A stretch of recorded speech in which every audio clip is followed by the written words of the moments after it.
bear with me. There's been a lot of news, so I have a few things at the top. So with respect to the FAA system outage that occurred early this morning, the safety of Americans is the top priority of the President, the Department of Transportation, and the FAA.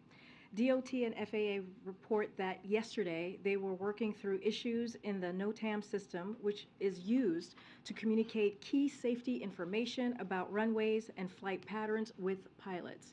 To be clear, we're not talking about air traffic control here, but we still consider this to be a vital safety system as well. So FAA staff continued to work through the night to resolve the outage and issued a ground stop at 7:25 a.m. this morning, which lasted for approximately 90 minutes. FAA lifted the ground stop once the NOTAM system was available again, which means that the critical safety information required to resume travel was indeed available. The President was briefed this morning by Secretary Buttigieg before departing for Walter Reed with the First Lady, as you heard directly from the President on the South Lawn this morning for yourselves. As we shared this morning as well, we do not have evidence that this outage was caused by a cyber attack. The FAA is working aggressively to get to the bottom of the root causes for the system outage so that it does not happen again. Bless you, Emily. Okay, so yesterday the Department of Education proposed what would be the most affordable student loan repayment plan in history. The new plan, if implemented, will cut monthly loan payments in half for undergrad borrowers. It will mean borrowers making less than about $30,000 per year will not have to pay a dime on their student loans each month, and it will reduce the time it takes for low balance borrowers to get their student loan debt forgiven. The proposal delivers on the plan President Biden announced in August to provide millions of borrowers with more affordable monthly student loan payments, giving them additional breathing room to start a family, buy a car, and purchase a home. Today, we have further evidence of President Biden's economic plan delivering for American workers.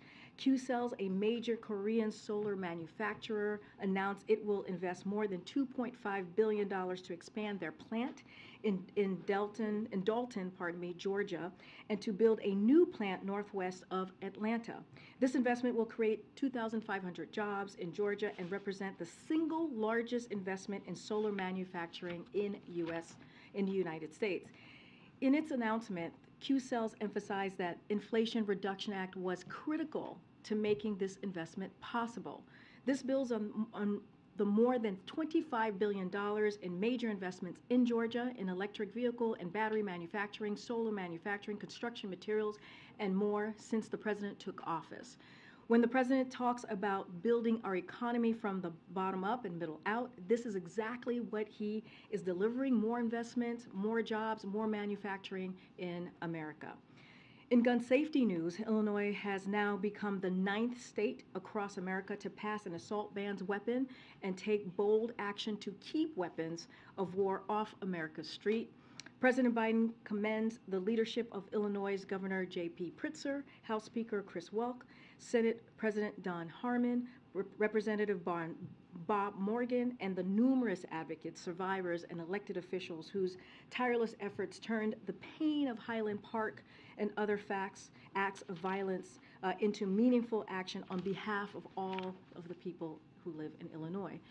As you've heard from me before, President Biden has taken historic action to reduce gun violence, including signing the Bipartisan Safety Communities Act last summer, and he has continued to press for more action to keep our homes, schools, and communities safe, including federal laws requiring background checks for all gun sales and a ban on assault weapons and high-capacity magazines. In the meantime, the president continues to urge other states to join California, New Jersey, Connecticut, Hawaii, Maryland, Massachusetts, New York, Delaware, Washington, D.C., and now Illinois to ban assault weapons at the state level to save lives. And finally, a quick note on yesterday's special election in Virginia.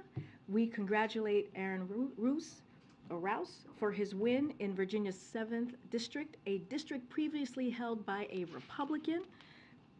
He made his campaign clear about the choice Americans across the country have between extreme MAGA Republican policies that would take away women's ability to make their own health care decisions, and Democrats focused on expanding access to reproductive care and lowering costs for American families. It's not just in Virginia.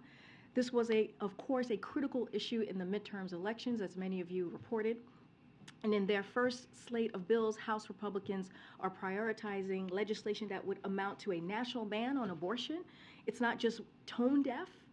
As Republican Congresswoman Nancy Mace said herself, it's extreme, out of touch with the beliefs of the majority of Americans around the country. The president knows that women's ability to make their own health care decision is non-negotiable, and we will continue to fight to make that case at the state and federal level.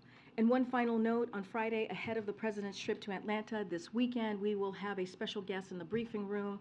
We'll have a senior advisor for public engagement, Keisha Lance Bottoms, will be joining us, will be joining me to talk about some of her work, as well as preview the significance of the president's remarks at Ebenezer Church on what would have been Martin Luther King Jr.'s 94th birthday.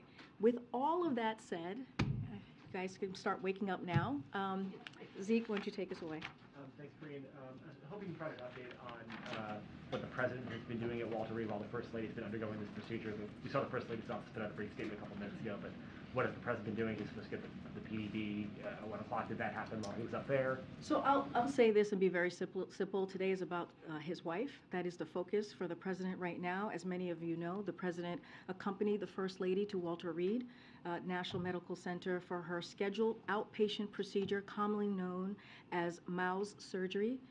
The First Lady's procedure is proceeding well, and as expected, Dr. O'Connell will provide an update about her today. But again, this is about the president supporting his wife of 45 years. And so again, when it comes to her condition specifically, Dr. O'Connell will have more to share. But again, I'm not going to go beyond how important it is for the president to be there with his wife today. Thanks. And then a couple specific questions regarding the discovery of apparently documents marked classified in the president's former office. The president acknowledged yesterday that he had been briefed that those documents had been found. When was he briefed that those documents had been found? So let me just lay this down a little bit, because it's just for folks who happen to not be following this. Look, the president addressed this issue yesterday. He addressed it on in Mexico City on a world stage in front of many of you at a press conference with two of our closest neighbors, as you all know, and he said he takes classified documents and information seriously. He was surprised to learn any records had been found there. He doesn't know what was in them. He said this, just repeating what the president has said. As soon as his lawyers realized these documents were there, they did the right thing and immediately turned them over to the archives. As he said, his team is cooperating fully with the review, and we also released a statement from the White House counsel's office, as you know, on Monday, which had information, detailed information about the particular situation. As my colleagues in the council have stated and said to all of you yesterday, this is an ongoing process under the review of the Department of Justice, so we are going to be limited on what we can say here. But as the president told you, as my colleagues have said to many of you, we are committed to doing the right thing, doing this in the right way, and we will provide further details when it's appropriate. You mentioned you want to do this the right way. Presumably that means the transparent way. So my question was, when was the president briefed? He said he was briefed. When did that briefing happen? Again, I'm not going to get into details. I'm not going to get beyond what the president shared yesterday. He laid out what he knew when he knew it. He laid out how important it is. He sees it very seriously when it comes to taking classified documents and information. I'm just not going to, I know you all are going to have a lot of questions on this, but at this time I'm not going to go beyond what the president said yesterday. I'm not going to go beyond what my colleagues from the White House counsel shared with many of you as well on Monday, and so I'm just going to leave it there. Want to be prudent here and make sure that it is that my colleagues really truly handle this issue. One more stab at this, because again, this is a lot of importance to people. The president mentioned the handling of classified information is important. These documents were discovered on November 2nd. This didn't become public until my colleagues at CBS News reported this on Monday. That's more than 2 months later. Why was the public not informed while the White House prepared its PR response for 2 months? Again, this was under review. This is under review by the Department of Justice. I'm not going to go beyond what the President shared yesterday. I'm not going to go beyond what my colleagues at the White House Counsel shared with all of you as well. Look, what you received from the White House Counsel on Monday had complete details, a lot of details to all of you on what occurred, and just not going to get beyond that. It is, again, an ongoing process. We're going to respect the process. As the President said, his team handled it the right way, and we're just not going to get ahead of the process from here. Thanks, Karine. Have you spoken to the President about these documents and their discovery? I have not spoken. Well, first of all, I have not spoken to the President about any of this specifically because he's laid out what he knows. He has said he doesn't know what is in them, so there's no way for me to talk about the documents if he has said he doesn't know what's in them. And we're just going to allow the process to continue. So for the sake of the American public who want these questions asked and answered, would the President characterize what happened here as a mistake? Would this White House characterize this as a mistake? What I'll say is this is an ongoing process. You heard from the President. He spoke about this in detail yesterday in front of, on a world stage, in front of many of you who were there, in front of many of your colleagues. He laid out what he knew. He said that he takes this seriously when it comes to classified documents, when it comes to information that is classified. He was surprised to learn about the records had been there, and again, he believes that the lawyers did the right thing, and they immediately turned them over to the archives. And the President saying that he was surprised to learn about these documents. Is he saying that he did not bring those documents to that office?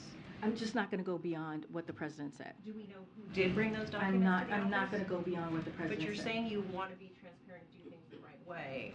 We're yes, not going to get any more answers. And his team of lawyers did do that. They did the right thing by turning over the documents to the archives. That's what they did once they realized that they had them, that they were there. So it's not clear, Karine, how the documents got from the White House to this office? Steve, I appreciate the question. It's under review. I'm going to let the DOJ do their process. I'm just not going to get ahead of it. Back on the FAA outage, has cyber totally been ruled out? Right now, that is what I said. We do not. This has not been viewed as a. There's no evidence of a cyber attack at this point. The President has directed Department of Transportation to conduct a full investigation into the causes and provide regular updates. Again, this is incredibly important, a top priority, the safety of Americans who are flying every day. We want to make sure that they're safe. This is a top priority for the President, a top priority for the Department of Transportation, and certainly FAA. And so we want to make sure that we get to the root causes so this does not happen again. Lastly, on the First Lady, when was this lesion discovered? I'm not going to get ahead of what Dr. O'Connor is going to share later today. I stated that the procedure is going well. I'm just going to leave it there and let her doctors speak to it. On the documents case, again, you've laid out that the President's lawyers and the special counsel are dealing with the legal side of this. You've now laid out that you have not had a conversation with the President about this. But this was reported Monday. It happened in November. Are you aware of any conversation in the West Wing among others, people other than the President, about disclosing this once it was discovered? What I can say is I was asked by your colleague if we talked about the documents themselves. The President said he does not know what was in them, right? But also just wanted to clear that up. I understand you guys are going to have a lot of questions on this. I get that. I know you guys are going to have a lot of questions on process and specifics. And what I can tell you is that I'm not going to go beyond what the President laid out. I'm not going to go beyond what my White House counsel colleagues have stated. I would refer you to them for any other specifics or additional information. I want to be prudent here. I want to make sure that we do this in the appropriate way. We're going to ask them because that's our job. I understand, and my job is to answer your questions. So here we go. Let's go. We asked this is because on like day 2 of this administration, when he swore all of you in, the President said, quote, "I'm going to make mistakes. When I make them, I'll acknowledge them, and I'll tell you, and I'll need your help to help me correct them. So you're the one here talking to us about this. That's why we're asking you. So let's just remember that. When he was asked yesterday, Ed, we don't need to have this. We work very well together. We do. We don't need to have this kind of confrontation. Ask your question, and I will answer them the best that I can. Part of the reason we're laying that out is because you're laying out your part of the job. I We're laying know, out our part of the job. I know, which but is I'm to just ask the saying that we don't question. need to know there have are people who contention. will be We don't watching need to be contentious when- with me here, Ed. The president was asked yesterday, but did not answer this part of the question. Why didn't he or someone in the White House inform the American people when these documents were discovered on November 2nd? Did it have anything to do, because people are asking this part of it, did it have anything to do with the fact that the election was just a few days away? Again, Ed, this is under review by the Department of Justice. It is literally under review right now. As I am talking to you, it is under review. So I'm not going to get beyond the process. I'm not going to get beyond what the president said. Look, the White House counsel, my colleagues in the White House counsel, laid out a very detailed information about what this particular issue on Monday. You all have that. I'm just not going to get beyond that. The Department of Justice is independent, as you know. They're doing a review, and I want to be prudent here. And it would be more appropriate. It would be more appropriate for my colleagues in the White House counsel's office to address this. Then we walk into the briefing room and we hope they can come soon to discuss this. But there's another thing. There was nothing stopping the President of the United States from disclosing the discovery of these classified documents in his former office before it was under Justice Department review. What I can tell you right now is what the president share with you what the president said to all of you, right? Which is he was surprised by this. He definitely, truly respects the process here, and also when it comes to classified, he takes classified documents very seriously. And again, I'm going to leave you to the information that the president provided to all of you, and also just yesterday, in front of many of you or your colleagues, and also what my White House counsel colleagues shared on Monday. The leaders of the Senate Intelligence Committee today, like they did after the raid at Mar-a-Lago, have asked that the Director of National Intelligence conduct a national security assessment of this apparent discovery of classified information. Has the president asked for one? Or are you aware of the ODNI? I would refer you to Department of Justice here. This is, again, Department of Justice doesn't handle national security. I would refer you to Department of Justice on this particular issue that's being reviewed currently. On whether the Office of Director of National Intelligence is conducting a national security when it assessment? comes to the review that we are currently speaking of right now, of these classified documents, I would refer you to Department of Justice. Go ahead. Apart from those classified documents, the president did say that he was unaware of records being brought to that specific office. So aside from those, has he asked his lawyers, has he looked into whether any other documents have been taken to any other office that he has, whether in Wilmington or Rehoboth? Has there been any kind of like audit that's been done of where there may be others that he doesn't know about? I'm just not going to speak to this. I'm going to let the process continue. It's an ongoing process, and so I'm just not going to speak to this from here. It is more prudent and more appropriate for my colleagues at the White House counsel. On another note, you were touting the Q-Cells announcement and the Inflation Reduction Act. I just want to ask, though, Governor Kemp in Georgia is also, touting the deal and taking credit for it. Did the administration work with the Republican governor to get this project off the ground? How much help was he in this process? I don't have any specifics to share on our conversations with the governor of Georgia, but what I can share with you is what we have said many times is how important the Inflation Reduction Act is here. And we see this. We see this in many of the announcements that we've seen clearly across the country when it comes to making sure that we're lowering costs for Americans, making sure that we're bringing manufacturing jobs back home. and this is part of, more broadly, the president's economic policy. And so we see this a lot. We see where Republicans do not support some of the major critical policies like the Inflation Reduction Act, but then take credit for it, like the American Rescue Plan, but then take credit for it. But that also shows you how effective the president's economic policy has been and how it does indeed work and deliver for the American people. And so I'll just leave it there. Go ahead. The president does talk about bipartisanship. I mean, He does. did Governor Kemp help? It does. I just said I don't have anything to lay out for you, but what I'm sharing with you is what we have seen over and over again when it comes to Republicans who do not support what we're trying to do on behalf of the American people. Again, the Inflation Reduction Act. Again, the American Rescue Plan, right, which is all part of the president's economic policy, which has shown to have worked, which has shown to actually create more than 10 million jobs, which have actually helped to lower in cost. When you think about the Inflation Reduction Act, as we're going to move forward in implementing that. So all of these things are incredibly important. And I'm just laying out to you that the president's economic policy is working. Go ahead. Karine, when you were talking about the FAA, you said that the issue arose as they were working through some issues, and so I was wondering if you could explain a little more if basically the FAA was trying to update the system, or was there a server issue, a database issue, if you have any more detail on how exactly, prior to the full investigation, this seems to have happened. So I would refer you to the Department of Transportation. Secretary Buttigieg has been on many of your colleagues' airwaves speaking about this and what occurred. He has directed an after-action process to determine exactly the root causes and recommend the next steps, and how we will ensure a system outage of this magnitude does not happen again. So what I said earlier, which is very true, our number one focus is to make sure that the safety of Americans who are flying, right? We want to make sure that they're safe. And the second part of this is to make sure that this does not happen again. And so again, there's going to be an after-action process, and we'll move from there. May I ask about this gas stove thing that kind of bubbled up yesterday?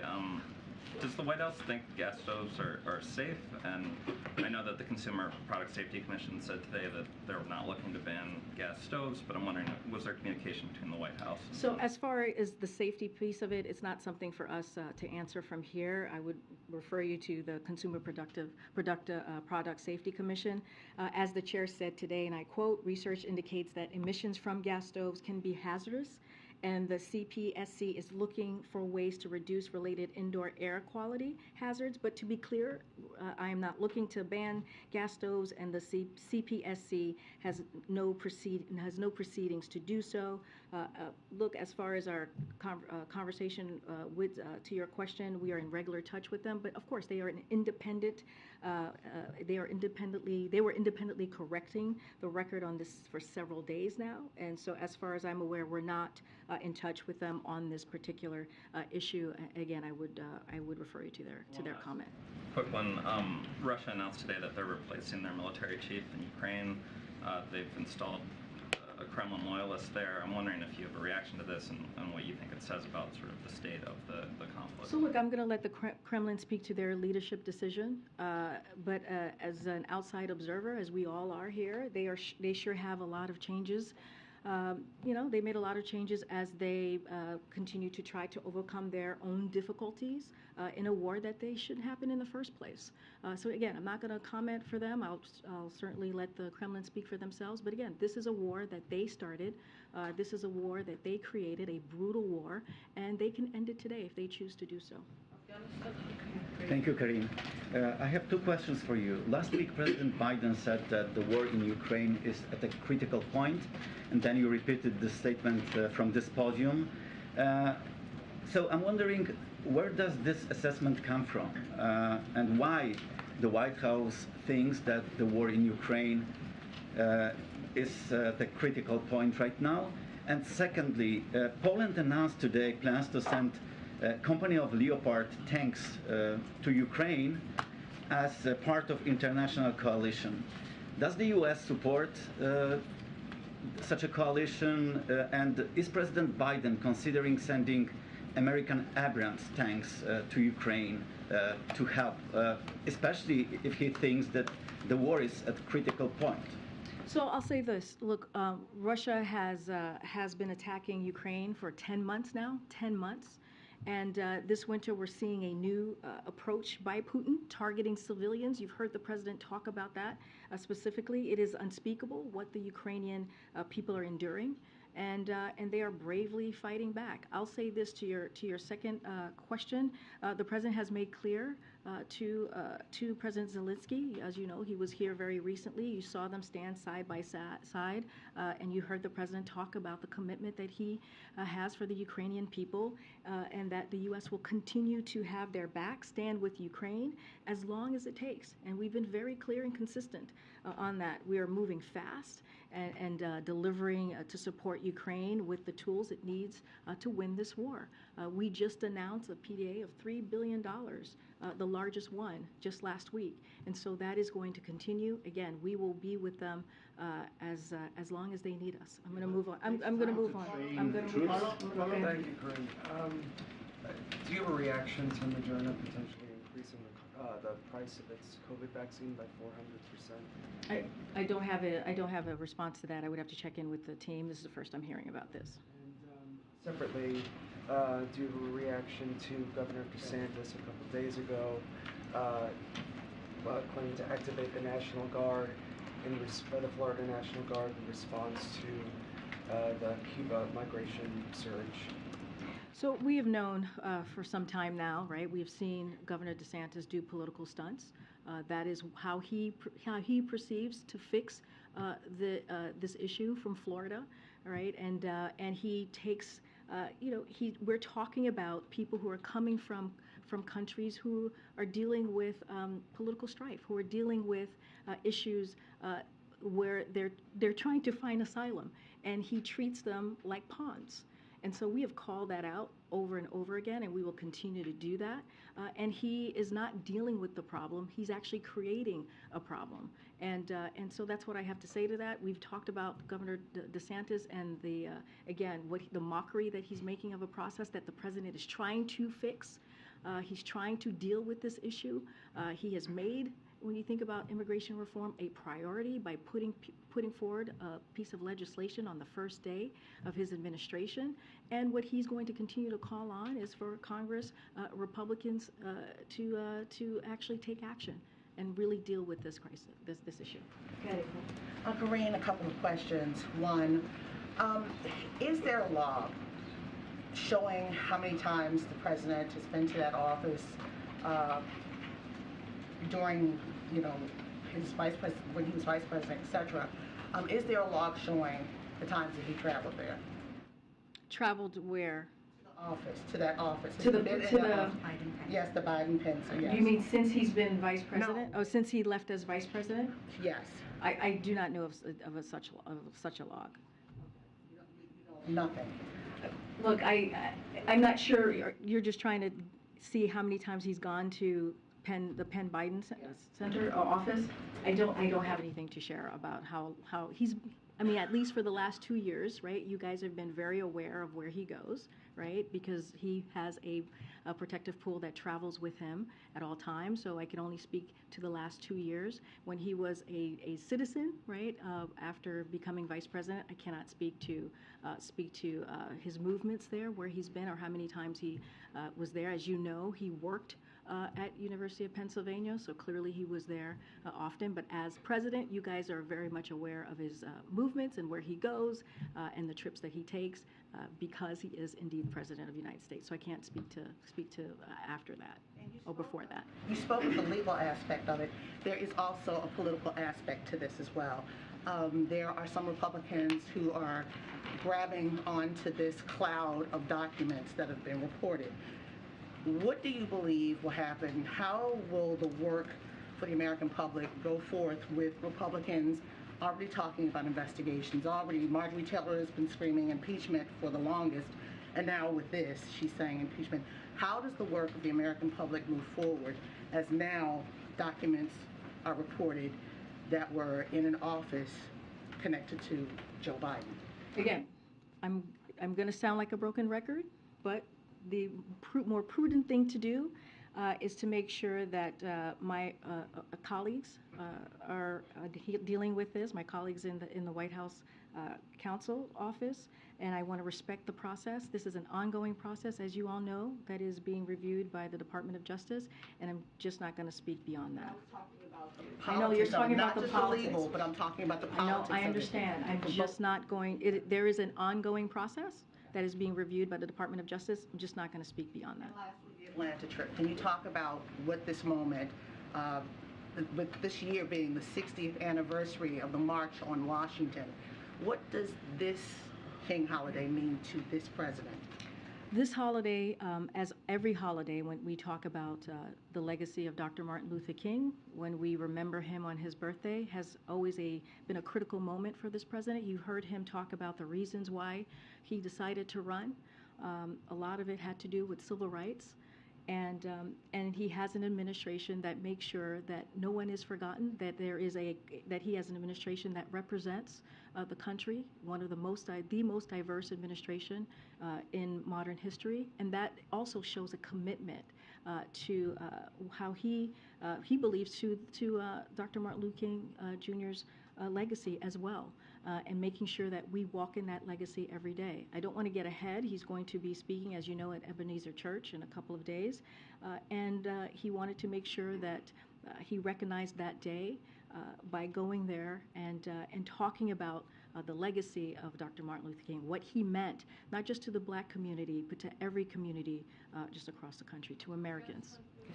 Karine, thank you so much. President Biden campaigned on a promise to stay true to the spirit of transparency. Why then, how is it possible that the White House did not reveal the presence of these documents prior to the election when they were found?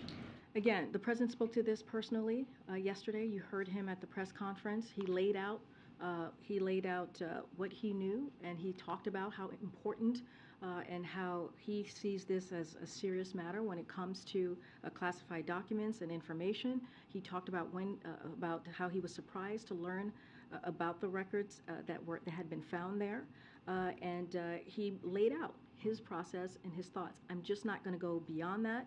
Again, we released information that was very transparent, meaning the information that you all got received from the White House Counsel's Office. And I know you all are going to have a lot of questions. I get that and I understand that, but I'm not going to go beyond the process that's currently happening at the DOJ. Does it undercut the president's promise of transparency that these documents were not revealed for several months after the White House discovered them? But look, so when his lawyers realized that these documents were there, they turned them over to the archives. They did the right thing. They turned them over. All I can say is what the president said yesterday. I would refer to his comments. But they did the right thing by, once they learned of them, they turned it over. They turned it over to the archives. Again, that's the question. I understand the question, but there is an ongoing process. It's being reviewed by the Department of Justice. Just when it is appropriate for us to say more, we will. Otherwise, I would refer you to the White House Counsel's Office. I do want to be very clear about something you said, make sure I understand you. Following up on one of my colleagues who asked you, you have not spoken to the president about this? Weren't you traveling with him when he made this public statement? The way I heard the question is, have you talked to the president about the documents? And he doesn't know what's in the documents. That's the way I heard the question, so that's the way I was answering the question. Talk to him about the revelation of these documents. Yes, we talked about the CBS story. We talked about the revelation of the documents, obviously. But about the documents itself, what's in them, that is something that the president doesn't even know, and I'm just going to leave it there. Okay, has he conveyed to you when he was briefed, and if not, can you go back and get that answer? I've not talked to the president about that. What I can tell you is I know you all have a lot of questions. There is an ongoing process here, and so I'm just going to let the process move forward. I want to let you respond to former Vice President Mike Pence, who talked about what he and some other Republicans are calling a double standard with the Department of Justice. Mr. Pence said the kind of double standard that we see being practiced by the Biden administration in the wake of this incident in the Justice Department, I think is exactly what undermines public confidence in our justice system. Again, as soon as his lawyers realized these documents were there, they did the right thing and they turned over the documents to the archivist. That's what they did as soon as they realized the documents were there. And his team is cooperating fully with the review. Again, there's a review happening by the DOJ, and we're just going to let the process move forward. Great. I'm going to go around. I'll come back. Thanks, Karine. Just to follow up on Franco's question, given the position you're holding right now, there are no assurances you can provide at this point that there are no other classified documents out there in any other office and or home. Again, this is an ongoing process, so I'm going to let the process continue. It is being reviewed by the Department of Justice, and I'm just going to leave it there. And you referenced the council's statement that there are limitations to what you all can say at this point in time. Do those limitations, just for clarity's sake, extend to literally everything beyond what the special counsel said on Monday night and what the president said last night? There's the White House counsel. My colleagues are here to answer questions on this particular issue, and I am just going to let them speak to this. They put out on Monday a very informative, transparent statement about this particular issue. So I'm going to let them speak to this any further. But as for me, as for here, I'm just not going to go beyond what's happening currently. And just one last one. The president alluded to last night, you kind of have as well, the idea of once this is kind of all over or wrapped up, there will be more information, there will be more details. Do you have a plan for that? How should we expect that additional information to come? In terms of, will you detail everything you know once this is done? How does that all work? So as the president told all of you yesterday, we are committed to doing the right thing here, and we'll provide further details at appropriate time, and that's all I can share at this time. Afghanistan, please, Karine. Thanks, Karine. The U.S. Travel Association says today's FAA catastrophic system failure is a clear sign that America's transportation network desperately needs significant upgrades. So what specific steps are underway to ensure that outages like this won't happen again? So the NOTAM system is continuously being updated. That is something that is happening on a regular basis. As Secretary Buttigieg said today, DOT is asking the FAA how we improve the system to ensure it is a state of the art. Every 5 years there is a review of the FAA authorization, and that is coming up this year.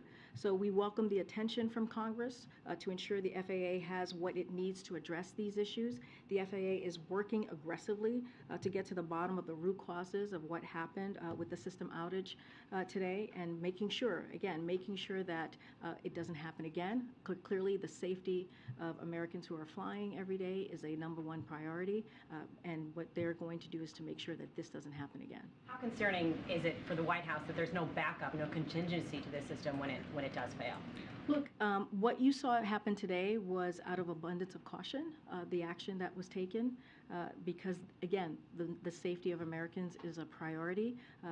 They're going to get to the bottom of this. There's going to be an after-action document that's going to be put together, and so we will make sure that what the president wants to see is to make sure that this doesn't occur again. Could you tap into funds from the bipartisan infrastructure law, for example, to try to make some of those upgrades that you're talking about? Well, we'll see what the after-action report shows. I don't want to get ahead of that as far as any funding and what needs to happen next. Thank you, Karine. First, does President Biden have confidence in Transportation Secretary Buttigieg? Yes. Why? Because Secretary Buttigieg he respects the secretary and the work that he has been doing.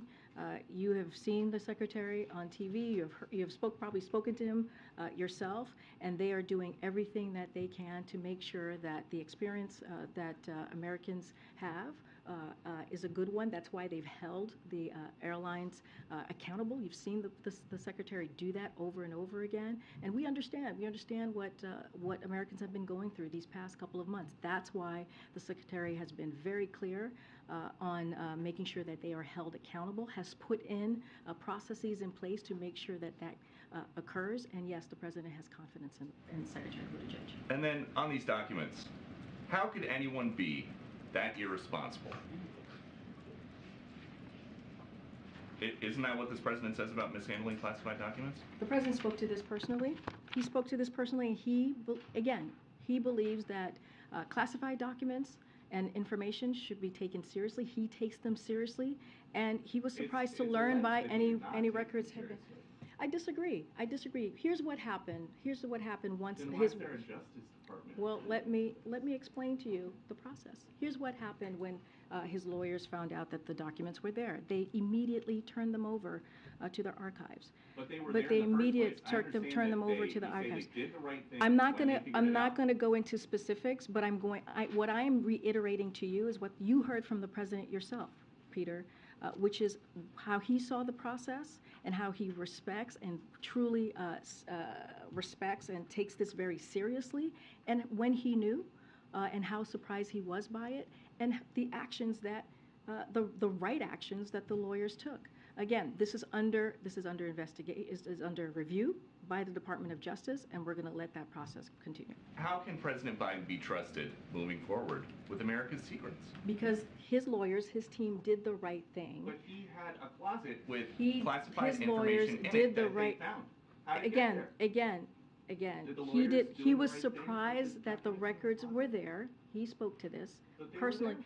He was surprised that the records were there, and when his lawyers found out and his team found out that they were there, they turned it over to their archives, and now it's being reviewed by the Department of Justice. And just one more. Why didn't President Biden want to see what's really going on at the border? He did see exactly what's going on at the border. He didn't talk to any migrants, and he didn't go anywhere that people actually cross illegally. Why not? But he went to the migrant center, which was a critical place to be when you think about the partners who are our partners who are helping support the migrants on the ground there. There happened to be no migrants at the facility at the time that he visited. But let's Because El Paso has been crushed. The shelters are full. There are overflow migrants sleeping in the streets, and then it's just a coincidence that suddenly the president shows up and. Well, let me talk about what's going on in El Paso, right? El Paso did go down significantly prior to the president's visit by about 70%. And that's a good thing, Peter. That's a good thing that we've seen the numbers go down. And that is something that we should be saying, okay, that's a good job there. It has helped ease pressure all across the community, but the president's visit had nothing to do with it. And so, look, again, he went to a migrant center. He went to one of the busiest port of entry, which is in El Paso. And so the president got to see. He went to the border. He got to see for himself, talking to. We've always been very clear that he was going to talk to the people on the ground who's working on the border, and that's what you saw. You saw him meet with the CBP. You saw him meet with partners on the ground, as I just stated, who deal with migrants and their families. And the president also is going to continue to call on Congress to take action. Look, the president has been doing the work. And if you think about the record funding, he has done more than any prior president to secure the border and build a safe, orderly, and humane immigration system. And that's what the president has been able to do. We've got 23,000 agents working to secure the border, and we'll soon be hiring 300 more. That's what the president has done here. And so, again, he went down there, he saw for himself, and I'll just leave it there. I have a follow-up, Karine. Karine. Thank you. One on follow-up on. Go ahead. This lady in the front. Was there any discussion of President Biden getting a physical while he was at Walter Reed this morning, or could you provide any update on when that might happen next? Again, this is about his wife today. He wanted to be there to support her. I don't have anything else to share besides the fact that they've been married for 45 years, and he wanted to be there with Dr. Biden during this time. And then I just have one quick question on Brazil. Has there been any discussion in the administration about if there were to be an extradition request from Brazil for Bolsonaro for the events that happened this week? So I don't have an update for you on this. I'm not aware of an official request for information or extradition from the Brazilian government. Though, of course, if we were to receive one, we treat it seriously and examine it carefully, as we generally do for such requests. Just not aware of one at this time. Good. Thank you. A follow-up on the gas stoves, and just a quick one on the president's op-ed today on social media. On the gas stoves question, Senate Democrats are calling for more regulations on gas stoves because they contribute to indoor air pollution. Is the president worried about the climate impact of a gas stove? So look, again, when it comes to the question about safety or the effect of gas stove, that is not something that we can speak to here at the White House. So I would refer you to the Consumer Product Safety Commission. The president does not support banning gas stoves, and the Consumer Product Safety Commission, which is independent, is not banning gas stoves. So just want to be very clear on that. And so again, that's not something that we can make from here about the safety of a gas stove. That's not something that the White House can provide. On the president's op-ed in the Wall Street Journal about social media, he talked about reforming Section 230, but the bottom line, does the president think that social media companies should be legally responsible for what goes on their platforms? So look, holding big technology, big tech accountable has been a priority for this president since the day he took office. In July of 2021, his competition executive order explicitly called for enforcing antitrust laws to meet the challenges posed by new industries and technologies, including the rise of the dominant internet platforms and addressing the surveillance of users. It is also part of his unity agenda. You heard him say last year, talk about his unity agenda, and you may recall in that unity agenda, he talked about the 4 areas that have traditionally been bipartisan and where the president believes we can make bipartisan progress. And in his op-ed, he urges Democrats and Republicans in Congress to pass a bipartisan legislation.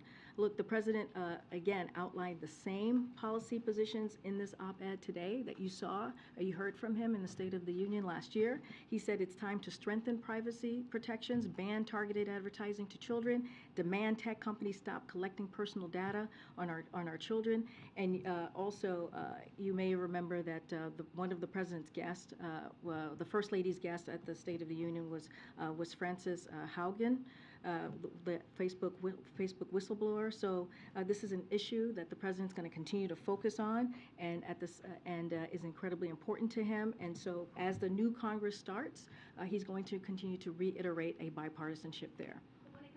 Liability, does he think that social media companies need to have some skin in the game where they could be sued over what happens on their platforms? When it comes to the reforming of Section 230, he continues to call for that, increasing competition, reducing the impact of tech companies over our lives extends back to the campaign, and he has reiterated them as president. So he's going to continue to do that. He's going to continue to call for a bipartisan legislation as we're seeing the new Congress, and that's what you're going to hear from the president. And also that's why he wanted to lay out his thoughts with the new Congress in the op-ed. Okay. Thank you, Karine. Can I get your reaction on the new House Select Committee on China? Does the administration plan to work with them? Do you believe they will be helpful in achieving your goals in strategic competition with Beijing? And are you concerned about the potential for anti-Asian hate? So look, under President Biden, we are more prepared to outcompete China, protect our national security, and advance a free and open Indo-Pacific than ever before. Many of our efforts we have been pursuing are bipartisan, underscoring the alignment at home on the key issue. We look forward to the committee getting stood up, and we'll continue to work with Democrats and Republicans in Congress on this issue. It is a top priority as we talk about outcompeting China. Just on the last part, are you concerned about the potential of the committee perpetuating any kind of anti-Asian hate? Look, that is something that we will always call out against. That's something that you've heard from the president and you've heard from this administration, calling out any anti-Asian hate. That is not who we should be or who we are. And so, again, that is a commitment that he has to the Asian community. One more Japan, please, Karine. Ahead of the Prime Minister's visit, can you share the goals of this visit, particularly in terms of, in the context of countering China and holding Russia accountable on its invasion of Ukraine? If you can be specific about what this visit particularly means in the U.S.-Japan strategic relations. So let me just more broadly, the two leaders are going to have an extensive and in-depth conversation over the last year at the East Asia Summit in Cambodia. So they're going to continue that conversation, continue that relationship, and the bilateral visit and Quad Summit in Tokyo as well. So they have had many extensive conversation. The Prime Minister will arrive at the White House after consulting closely closely with us and regional partners on the release of Japan's new national security strategy and commitment to boosting its defense depend on to 2% of GDP, including to invest in new defense capabilities. These unprecedented moves will strengthen deterrence in the region in order to advance peace and stability in the Indo-Pacific and globally. As you asked me about China, this meeting also comes as Japan continues to be a critical partner for the United States and Europe in holding Russia accountable for its brutal war against Ukraine. The meeting between the President and the Prime Minister will highlight the pivotal moment we are in for the U.S.-Japan alliance and underscore how President Biden's focus on investing alliances and partnership, including Japan, is bearing fruit. And you will hear more about this meeting when we'll get a readout on Friday. Go ahead, Kristen. Yes, going back to transportation, TSA plans to roll out facial recognition technology at its airports nationwide, but critics have raised concerns about the racial inaccuracies, especially for Asians and African Americans, when it comes to this technology. What is the White House's response to this racial disparities, and what kind of oversight can be provided to ensure that there isn't this inherent bias in this technology? So the TSA continuously evaluates and improves upon technology and process to better protect the traveling public and ensure that screening is conducted in a manner that respects the dignity of each individual. That is clearly a priority. DHS is working with NIST to assess the performance of face recognition technology and reduce demographic differentials, particularly as it relates to race and gender. And so that's what they're going to continue to do, is evaluate and improve. Can I ask a question? 40 people in Afghanistan today. Can you respond now? I just ask if you have any information about why the president's personal attorneys were at the Penn Biden Center in the first place. Were they looking for something specific? Was there something specific they were doing going through these documents? It just seems like to send, if it was just routine moving stuff, to send a personal attorney to do that. I would refer you to the White House counsel's very extensive kind of information on Monday that they provided. So I refer you to that. Karine, thanks so much. On the ground stop this morning, it's just such an unusual procedure. I'm wondering if you can go through in any more detail when the president was told that this might happen, and was he involved in that decision or that conversation before it was issued, or did he learn afterwards? If you just could provide a little more detail about how that process works. So when it comes to the ground stop, that's something that the FAA, a decision that they made, an order that they made. So I'll send you to them. As far as the president, FAA worked on this issue, as I mentioned, as you've heard from Secretary Pete throughout the night, and briefed Secretary Buttigieg early this morning. And then in turn, the secretary then briefed the president, and he spoke to you all directly shortly after. And so that has been the process on how the president was briefed. The president knew before this ground stop, or if he was told immediately afterward? He was told before. And then sort of looking back to the summit, that there were not major announcements on the border or fentanyl, and I'm wondering, what we should take that to mean in terms of the success of the summit. So as it relates to migration, irregular migration, obviously that was a key topic of discussion, as all of you know. President Biden discussed ways our countries can continue to work together and to address irregular migration, so that conversation certainly happened extensively. He discussed the recent announcement of additional enforcement actions coupled with expanded pathways for Cubans, Haitians, Nicaraguans, and Venezuelans. And the leaders were able to agree on a number of initiatives, including a virtual platform through the Los Angeles Declaration website, which will provide migrants one unified location in which to access legal pathways they may be eligible for, as well as establishing physical centers where migrants can come in person, access those legal pathways as well. And so that, again, it was an extensive conversation on irregular migration. When it comes to fentanyl, we've been focused on taking big actions to fight drug traffickers and go after financiers of cartels attempting to bring fentanyl into our country. And so during his meeting with President Obrador, the president discussed increased cooperation to prosecute drug traffickers and dismantle criminal networks, disrupt the supply of illicit precursors, chemicals used to make fentanyl as well, shut down drug laboratories, and prevent trafficking of drug, arms, and people across our shared border. So there was a commitment in coordination and on law enforcement training, the best practices so we can better go after criminal networks in the fentanyl trade.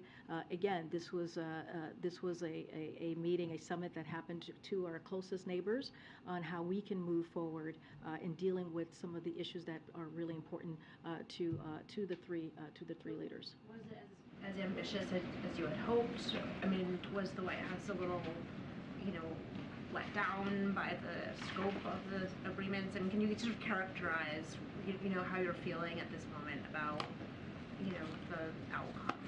So we believe we announced a robust set of initiatives on issues that are critical to North America. That's what you saw from the three leaders. You saw them yesterday in Mexico City answer questions, speak to the different the different issues that matter to their country. And look, just a couple of things that includes expanding and deepening our security cooperation to combat drug trafficking, as I just laid out, redoubling efforts to address climate change by taking efforts to reduce methane emissions and decarbonize public transportation, strengthening and expanding North American supply chains for semiconductors and critical minerals, and providing alternatives to irregular migration by increasing ways migrants can access legal pathways to North America. Again, we believe those were a robust set of initiatives, continuing their close friendships as we move forward to what's important and critical to North America. And then on the border, we were wondering, there were not Republican members of Congress with the president. Were they invited to come with him?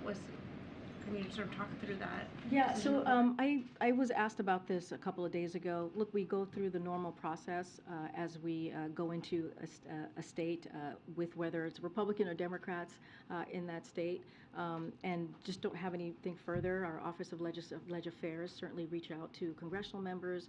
Our Intergovernmental Affairs certainly reach out to state and local official. As you saw, the Governor Abbott met the president at the when he arrived at the airport, and so again, we have a regular process that we go forth with every trip, and there was nothing different here. So Legislative Affairs did reach out to Republican members, and the way we reach out to their federal offices like we always do with every trip. And then one quick question, just following up on April's really good point. She, in her question, brought up the notion that President Biden was really former Vice President Joe Biden during the period in which these documents were found. And can you tell us how many other offices there may have been? I realize that you can't say whether they're being searched or whether there is any sort of look for documents, but how big is the scope of additional offices where at that point former Vice President was doing work? Look, this is an ongoing process, and I'm just going to be prudent here, and it would be more appropriate for my colleagues to answer, my colleagues at the White House counsel's office to address this. Again, I want to respect the process, and so again, I would refer you to them. Okay. One quick follow on that. Obviously, he said he was surprised about these documents being found. Has he expressed any other emotion in response to these? You heard directly from the president yesterday about this particular issue. He answered it in a personal way. Again, I would refer you to his response and how he saw the issue. I just don't have anything else to share beyond what the president shared with you and the American people yesterday. We'll see you tomorrow. Thank you. Thanks, Karine. Thanks, Karine.